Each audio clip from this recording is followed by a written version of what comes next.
The American at age 39 is now there in third, 3:25 back. But when they had their media conference on Friday, Ghebreslassie said, they don't know the shape I'm in now, and I don't know their shape.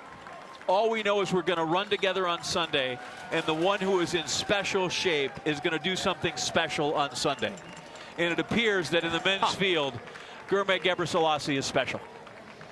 Isn't he just? Yeah, and it's the first time he's run 3 marathons in a year, so there was that sort of nervous element to his coming to this after London and then Rio as well, and then this. I mean, this third marathon in what 28 weeks, 7 months. Yeah, you went London 17 weeks, then to Rio, and 11 weeks here to New York City. So 28 weeks, 7 months, and he's come through 3, and now at this point you can see still very comfortable, but not giving the effort that he had earlier when he was out to sort of take control of this race. But ironically, you know, we know he's a great championship racer, and he goes well without pacemakers, and that's been the circumstance today. But the strength of his run tells me that actually he could have gone a lot quicker, John, had there been pacemakers, had this been a sort of time trial race where it's set up for the first 3/4 of the distance. I think Ghebreslassie there on the left could have run many minutes faster. And there's Lucas Rotich on the right, now a minute back. Yeah, Rotich looking strong. He's got that 10,000 meter speed, but again, just to emphasize that if you run a marathon hard, and maybe Ghebreslassie did his homework, I don't know, but maybe he said, well, I don't have track form. He tried track running as a youngster, but he said the spikes kept getting him injured. But he didn't have the track speed, but maybe he knew that Rotich was a devastatingly quick 10K runner, sure. And that's why he cleared out early. He needed to do that, and you know what? The other interesting thing is that Ghebreslassie took a full week off from the Olympics. You know, he had a 10-week build-up. He did come home and rest, and not a lot of people like to do that when they have the TCS New York City Marathon on their schedule. So that might have helped him, but yes, for sure. Having a guy that can run that fast over 10K, you better be in front of him. Yeah, and ironically, he started his first marathon in Chicago as a pace setter. He was supposed to go out for 35, felt so good he ended up finishing 6th. That stayed in the race. Just keep going. Rotich, despite the caliber of this run, has never made a Kenyan team for the World Championships or the Olympics. Maybe now they'll sit up and pay attention, but with the Kenyan selectors, you never quite know, do you? I mean, New York's too many months ahead of London, I think, for them to pay too much attention to this. At least that's the impression you get sometimes. You know, you finish second in New York, you definitely need to have your hat in the ring. We want to mention that Abdi looks like he's in 3rd place right now, so moving into podium position. Yep, Shadrach Biwat, also from the U.S. in 4th. Oh, excuse me, he just slipped to 5th. Just got passed by Yamamoto, who has come through, and for his first run in the States, his first run outside of Japan, quite a showing there, as he is 3:52 back of the time being set by Ghebreslassie. Yuko Yamamoto. Tyler Pinnell, Patrick Smythe, Payne, and then Craig Leon, who haven't spoken of all day, has nudged his way into the top 10, although well back. And there's Ghebreslassie. Well, he's a tough fellow. We've said this already, John, of course. When he won the World Championships last year in Beijing, at the age of 19, it was swelteringly hot and humid. Horrible conditions. It saw Kipsang, for example, drop out. It saw world record holder Kimero drop out for the Kenyan team. He ran on to run 2:12. At the age of 19, apparently, he's still only 20, but he's going to be crowned New York City Marathon champion as Ghebreslassie. Rotich here, well, credit to him for battling on. He spent a lot of these last few miles alone, knowing that the leader had gone away from him. I haven't seen him glance over his shoulder once. He stuck to the task doggedly, and is going to be rewarded with a really strong 2nd place. And though he's no relation to Haile, that's a name that you run with, and people go, you better be good, right? if you decide you're going to start running 100 and your name's Bolt, people might, I don't care if you're related, they're going to go, I bet that guy's quick. So I think there's some ESP in this booth, because I was thinking the exact same thing. Living up to the name. Yeah, if you have that name on your chest, you better run. But Ghebreslassie of Eritrea, of course, Haile Ghebreslassie, who yesterday was voted president of the Ethiopian Federation. And a lot of people are tweeting and saying on social media, maybe now the selections from Ethiopia won't shock us all, and they'll actually start making some sensible decisions. Except for not, because he's Eritrea. it won't affect him, but you know, Ethiopia might not leave their best guys at home anymore. Rotic around Columbus Circle, and now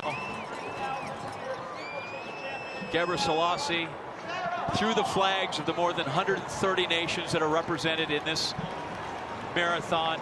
Truly is it is the most international field of all the major marathons when they come through. Little headwind, you see the leaves blowing back the other way. That last climb, so there's still a little hurt left.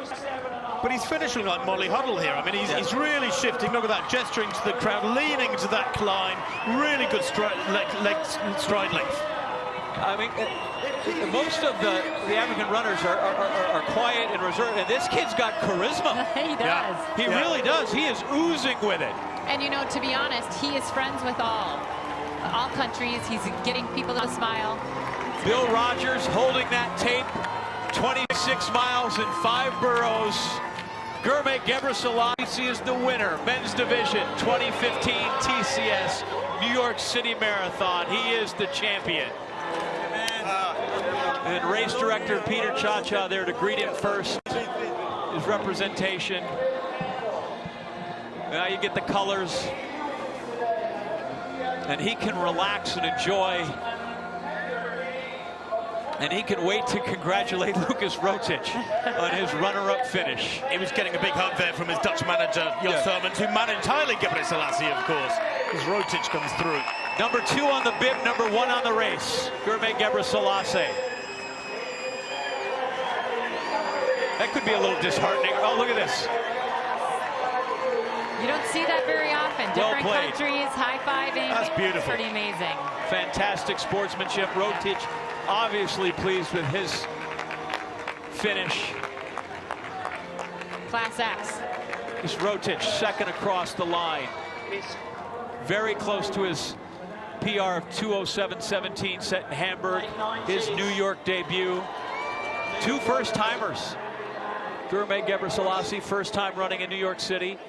Rotic, first time running the marathon course as well here. An unexpected race, really, John, in the way it's unfolded today. 64:25 at halfway, remember. It was a quick first half. And Rotic took advice, apparently, from Jeffrey Mutai, the course record holder, who said to him, be ready for an aggressive first half. Expect it to go sub-65. And he was exactly right. So with Patrick Sand coaching him, Jeffrey Mutai giving him advice, no wonder Rotic has had a good run.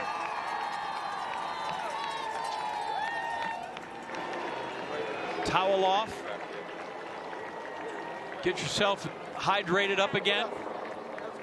Now, they must get better treatment as the elite, because as you come through, generally you keep going down and they'll give you an apple and some pretzels, which I'm sure he'll get eventually. But as he goes through and there's a hug, and really a nice display, both as they came through, as Ghebreslassie was running back down with his bit of a victory lap, and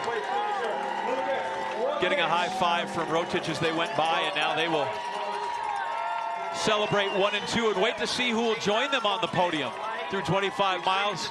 Abdi Rahman, Yamamoto. You know, Abdi having a hard time getting to that start line of the Olympic trials this year. He didn't make it. He was going for his 5th Olympic team, and here he is. He needs to pull it together here so he can finish with 200 meters to go, and man, is he having a good day. Is this the biggest shock of the day? Or no, what? I called this, you guys. I called this. I said early on, let's rewind. I said, watch Abdi. He would not surprise me if he does well. You've got to be a witch if you made that prediction. Well, I think this man is one of the most talented runners we've ever seen in the U.S. Well, to be able to run into your late 30s, 5th New York City Marathon, 3 times in the top 10, and really, you know what? And you never find a guy, right, that's just more relaxed and more chill. Of all the high intensity, all the things that go into this, here's a guy that's really, you know, he'll relax and hang out with you. And trains at altitude up in Flagstaff. He and Meb really transformed the track world and then went to the roads, and those two in itself have just been such a joy to watch. So Abdi Rahman comes through. It's me. Here I am. He's How pumped. you like me now? Yep. That's From right. At 39 years old, he runs 3rd in the New York City Marathon. You know, it either goes awesome for Abdi or it doesn't go his way. And man, is he excited today. Honest to goodness, I thought he came here to hang out and run with his girlfriend.